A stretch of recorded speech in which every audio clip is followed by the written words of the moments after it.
les médecins ont la trouille. Dans la plainte pénale, nous avons échangé, nous avons mis un échange entre les médecins libéraux internationaux et le Conseil de l'ordre en France. Le Conseil de l'ordre qui parle du postulat, il faut vacciner. De l'autre côté, on dit, mais attendez, on ne connaît pas le résultat, on ne connaît pas les effets, etc. Vous demandez de pratiquer un acte. Moi, maintenant, je donne un simple conseil à tout le monde. Aujourd'hui, nous sommes en train de travailler sur ce qu'on appelle une déclaration de responsabilité qui doit être signée par celles et ceux. Dans les termes suivants. Vous avez un produit qui s'appelle un médicament, thérapie génique au vaccin. Très bien. Il est fait de quoi? Qu'est-ce qu'il comporte? Quelles sont les conséquences? 2. Le médecin. Médecin, tu as des obligations. Tu dois m'informer, tu dois me dire les conséquences, me donner toutes les informations pour que mon consentement soit éclairé. 3.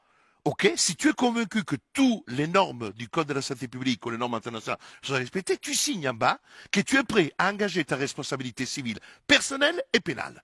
Là, je veux bien voir combien de médecins signeront cette déclaration de celles et ceux qui passent leur journée sur le plateau télé à dire qu'il faut se vacciner. Oui. Et je suis sûr. Et là, ça sera la vraie contrainte. Et quand vous aurez ça, je peux vous dire autre chose, les gens ne se verront pas vacciner. Parce que, soit je donne un conseil juridique et le client me dit, Maître Brouza, êtes-vous prêt à signer sur l'engagement de responsabilité si vous ratez?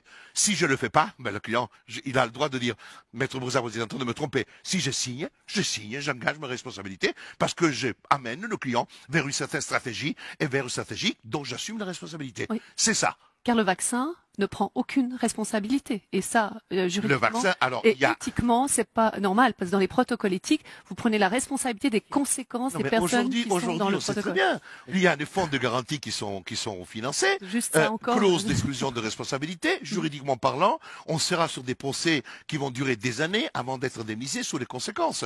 Et donc, à partir du moment qu'on a tenu toutes ces responsabilités, automatiquement, on protège les responsabilités individuelles. Et c'est pour ça que je parle de cette déclaration, parce que du fait que nous sommes dans un acte thérapeutique, et le docteur peut le confirmer, ne sommes pas dans le cadre d'une vaccination légale des enfants qui doivent protéger. Ça n'a rien à voir. C'est pour ça que là aussi, on mélange les chèvres et les choux, juridiquement parlant. Nous sommes dans le cadre d'une thérapie. À partir du moment que nous sommes dans la thérapie et pas dans une vaccination collective conforme aux règles légales en la matière, nous sommes dans le domaine de l'action que le médecin entreprend. C'est-à-dire le fameux contrat médical qui relie le médecin à son patient.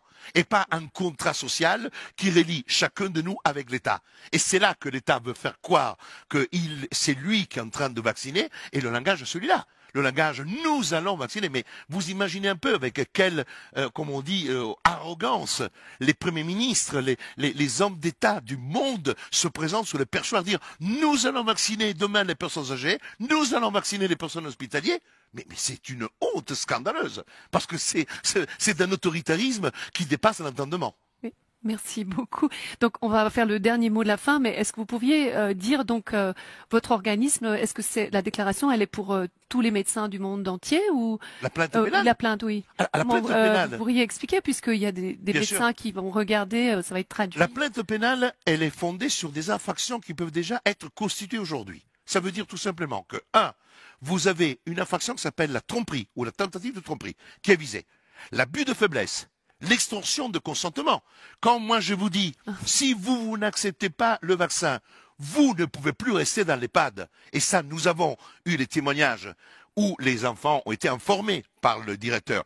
Quand vous avez la IETA qui fait déjà une note en disant que les gens qui ne seront pas vaccinés ne pourront probablement prendre l'avion, nous sommes dans un chantage. Comment voulez-vous de parler de consentement éclairé quand vous m'imposez le vaccin pour que je puisse, le cas échéant, continuer à travailler? Donc on n'est plus dans la liberté. Et c'est pour cette raison que notre plainte comporte ce type d'infractions. Quelles sont les infractions constituées aujourd'hui? Je n'ai pas, si j'avais eu une personne décédée à la suite, j'aurais attaqué pour homicide volontaire ou tentative, peu importe. Mais on n'en est pas encore là. Cette plainte est une plainte qui comporte les infractions actuelles et les plaintes contre X. Parce que moi, je ne suis pas enquêteur. Je ne peux pas aujourd'hui déterminer où se situent toutes les responsabilités pénales à l'encontre de celles et ceux qui sont en train de perpétrer la mise en œuvre de cette escroquerie sanitaire. Parce que c'est une escroquerie sanitaire. À travers ces plaintes, aujourd'hui, nous avons déjà plus de 1000 personnes qui se sont associées à la plainte. Nous en avons eu 3000 dans le cadre de la plainte contre les masques. Aujourd'hui, la plainte va être, lundi, notifiée à chaque parlementaire, à chaque sénateur, à chaque ministre. avec la fameuse déclaration de responsabilité individuelle. Vous avez été sur le perchoir, vous avez préconisé et soutenu que le vaccin ne produit aucun effet. Êtes-vous prêt à signer ces déclarations et assumer votre responsabilité civile et pénale personnelle face aux propos que vous avez tenus? Et sera publié sur le site ce fameux formulaire que chacun pourra produire à son médecin, à toute personne en train de pratiquer, qui voudra pratiquer cet acte pour qu'il soit signé. Et un jour, et le conseil que s'il n'y a pas signature de médecin et que le médecin ne veut pas signer, il est clair qu'il faut être idiot de se faire piquer avec quelque chose de médecin qui dit non, non, je signe pas, prends-le, hein, il va te soigner, mais moi je signe pas. Ok, magnifique. Donc le site web, il s'appelle exactement Réaction 19, c'est l'association. W3W Oui, réaction19.fr. réaction19.fr. Merci beaucoup. Merci.